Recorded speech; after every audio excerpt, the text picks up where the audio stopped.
Hello সবাইকে। আজকে আমি অনার্স থার্ড ইয়ারের মেকানিক্স এই বইটার চ্যাপ্টার 9-এর উদাহরণ নাম্বার 14 নিয়ে আলোচনা করব। সো আশা করি পুরো ক্লাসটা তোমরা কন্টিনিউ করো। আচ্ছা, এখানে কি বলেছে যে 2A দৈর্ঘ্য বিশিষ্ট 4টা সুষম দণ্ড দ্বারা একটা রম্বস ABCD গঠন করে একটা প্রান্ত বিন্দুতে ঝুলানো আছে।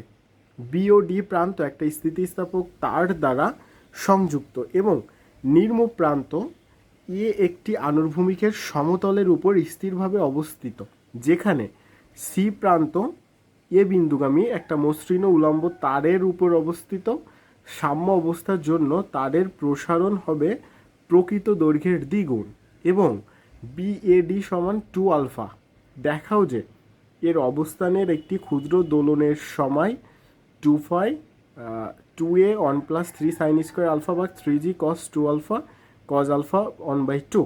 আচ্ছা, তো লক্ষ্য করো চিত্রটা জাস্ট এরকম হবে, বুঝতে পারছো? এখানে কি বলছে যে সাম্য অবস্থায় রডগুলো উলম্ব রেখার সাথে আলফা কোণ উৎপন্ন করে। এই যে আলফা কোণ উৎপন্ন করছে আর কি।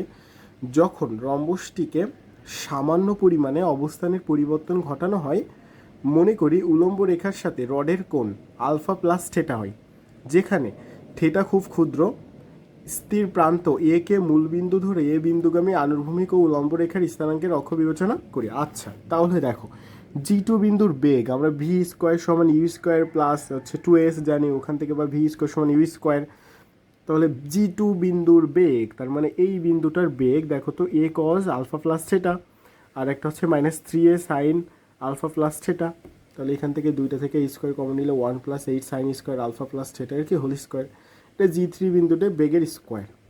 আচ্ছা, অনুরূপভাবে আবার এ বি এর ভরকেন্দ্র G1 স্থির স্থানাঙ্ক কী হবে? এ সাইন আলফা প্লাস থিটা আর এ কজ আলফা প্লাস থিটা।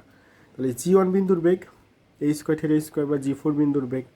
আচ্ছা, এখানে 4টা রডের একসাথে গতিশক্তি যদি আমরা বের করি তাহলে 2 × half a square by 3 theta square plus a square theta square, একটা এই দুইটা জাস্ট এখান থেকে এই দুইটা আর এই দুইটা, মোট 4টা।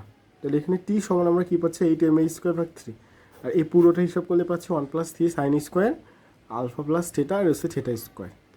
এখন কাজের ফাংশন ডাব্লু হলে ডাব্লু সমান আমরা কি 2mg, অথবা 2 এর পুরোটার মান বসিয়েছি, এখান থেকে পুরোটার মান বসিয়েছি -2 2a sine alpha plus theta 0। এখানে ল্যামডা কি y-c/c dy, তাহলে -8mg/a cos alpha plus theta বা -λ/c 2a sine alpha plus theta -e। এখন ল্যাগ্রাঞ্জের থিটা সমীকরণের যদি আমরা দেখি ডিডিটি, মানে ওই ল্যাগ্রাঞ্জের সমীকরণটা এখানে বসিয়েছি, পরে এই পুরো মানটা এই মানটা এখানে বসাই দিয়েছি। দেওয়ার পরে এখানে কী হচ্ছে 8mg আর a sine alpha plus theta -4λ/a/c, এখানে cos আলফা প্লাস থিটা আর হচ্ছে 2a sine alpha plus theta -c। Clear? 8mg sine যা আছে রেখে দিলাম, এখানে যা আছে রেখে দিলাম cos, এটা যা আছে রেখে দিলাম 2a sine alpha plus theta -c। এটা 3 নাম্বার দিয়েছি। যখন থিটা সমান 0 তখন থিটা ইকুয়াল 0 এবং থিটা ইকুয়াল 0 বা সি ইকুয়াল এ সাইন আলফা। তাহলে এখান থেকে আমি কি করব? 3 নাম্বারে থিটা ইকুয়াল 0 বসাই দাও। তো দেখো তো এখানে 0, এখানকার 0, এখানকার 0, তাহলে ওখান থেকে জাস্ট পুরোটা জায়গা থেকে আমি এই ল্যামডার মানটা বের করলে 2mgc/a cos আলফা। ল্যামডার মান 3-এ বসালে পাই, তাহলে ল্যামডার যে মানটা পেয়েছি এটা আবার এই 3-এ বসাই দাও এখানকার। তাহলে পুরো যেখানে যেখানে ল্যামডা ছিল সেখানে বসাই দিলে জাস্ট এই মানটা পাচ্ছি।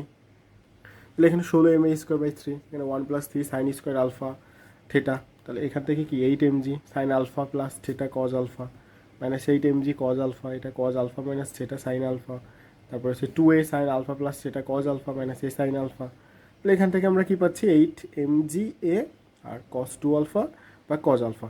তাহলে এখানে দেখো তো 0 সমান আমরা -3g cos 2 আলফা আর 2a cos আলফা 1+3 সাইন স্কোয়ার আলফা প্রায় এটা। তাহলে d square theta by d t square সমান -μ থিটা ধরি। নির্ণয় দোলনকাল হচ্ছে এই যে 2π/μ বা 2π এর এই পুরো মানটা ওখানে জাস্ট বসাই দিতে হবে এই মানটা। ক্লিয়ার? এটাই হচ্ছে পুরো বিষয়।